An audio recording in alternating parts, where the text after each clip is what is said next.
Viral nama Amiruddin, anggota fraksi PAN DPRD Kabupaten Pangkep Sulawesi Selatan. Ia menjadi pembahasan dalam 2 hari terakhir. Hal itu terjadi setelah beredar informasi bahwa Amiruddin menutup jalan masuk ke rumah Tahfiz Nurul Jihad Masale di Kecamatan Panakukang, Kota Makassar.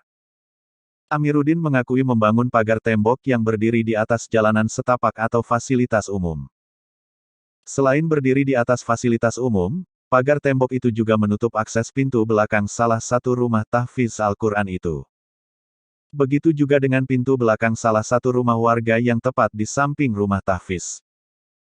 Amiruddin telah dipanggil oleh Dewan Pimpinan Wilayah Partai Amanat Nasional Sulawesi Selatan terkait tembok yang menutupi pintu belakang rumah tahfiz Al-Quran itu.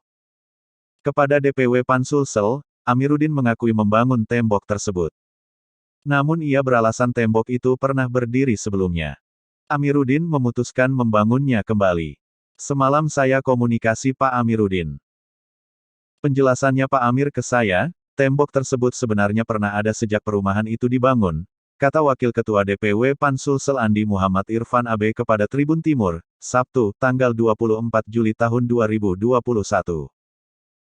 Kepada Irfan AB, Amiruddin beralasan merasa terganggu dengan anak-anak kecil yang sering bermain bola depan rumahnya, bukan terganggu aktivitas mengaji di rumah tahfiz.